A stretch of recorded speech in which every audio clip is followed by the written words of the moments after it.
Ezekiel had an encounter with God, na Biblia inasema, so the spirit lifted me up and took me away, and I went in bitterness in the heat of my spirit, but the hand of the Lord was strong upon me. Hizi ni vitu zilikuwa zinafanyika in the spirit, but this man was bitter kwa sababu ya yale matendo na wickedness ilikuwa inaendelea.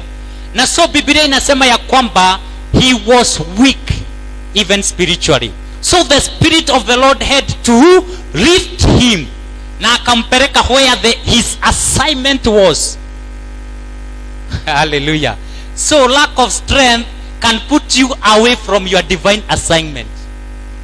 Unajua wewe ni mchungaji, lakini kwa sababu ya kukosa nguvu hautaifanya huo uchungaji. Sema nimekataa. Sema nimekataa. Hallelujah. Na kwa hivyo through dreams and vision, God can be communicating to you either you are strong or you are weak. Hallelujah.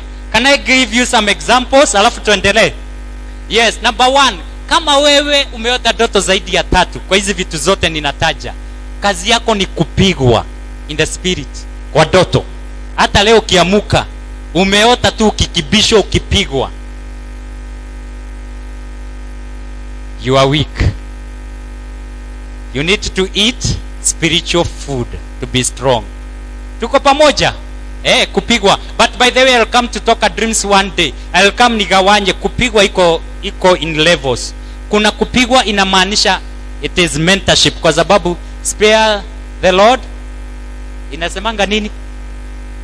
Spoil the child, spare the Lord, spare the child. Mentorship kwa mtoto. Wewe ukiwa mtoto unahitaji mentorship. Unaweza ota nikiwanyorosha. So tafadhali ukiota pastor na kupiga viboko usiseme pastor ni mbaya, nimehama hiyo kanisa. Bwana Yesu asifiwe. By the way, on a serious note, lakini lazima uelewe ni kupigwa kwa aina gani. Sana sana ile ya shule, mkono ama laleni chini. Bwana Yesu asifiwe. Hallelujah. You need mentorship. Kupigwa. Lakini kuna kupigwa ingine sio mzuri. Umepigwa, umenyongwa hadi ukiamuka unasikia shingo inauma. That is demonic. Bwana Yesu asifiwe. So number 2, to show that you are weak spiritually. Ukiota uko kwa barabara, unapanda mlima na humalizi, ndoto inaisha hukumaliza huo mlima, you are weak spiritually. Tafuta chakula cha kiroho. Bwana Yesu asifiwe. Ukiota, hallelujah, Bwana Yesu asifiwe. Hiyo tumesema ni kupanda mlima ama a hill. Sawa sawa. Pia ukiweza ota umeng'olewa meno ama jino inatoka. Bwana Yesu asifiwe. Umepigwa, umeng'olewa jino ama realize meno yako yametoka. That means you don't have strength that gives you confidence to accomplish your purpose. Tuko pamoja? Yes. So rudisha meno kiroho, anza kusmile. Smile at the future. The Bible talks about the woman in the Proverbs 31. The Bible says, you have clothed her with strength. She loves at the future. Sinajua ukipata meno utacheka vizuri, unacheka hivi.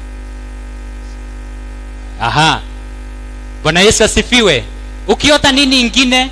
Tuseme wote. Number 1, unang'olewa kucha na watu.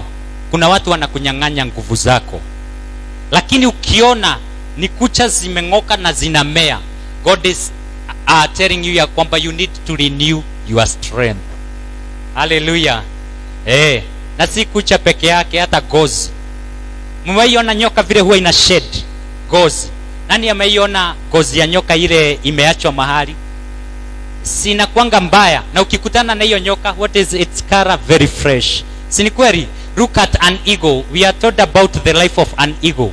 Anytime realize imezeeka, it goes up in the mountain. Na Biblia inasema, si Biblia, poleni, nimezoea Biblia. Na what happens ni ya kwamba inang'oa kucha na inajingoa zile manyoya zote nini? Mzee.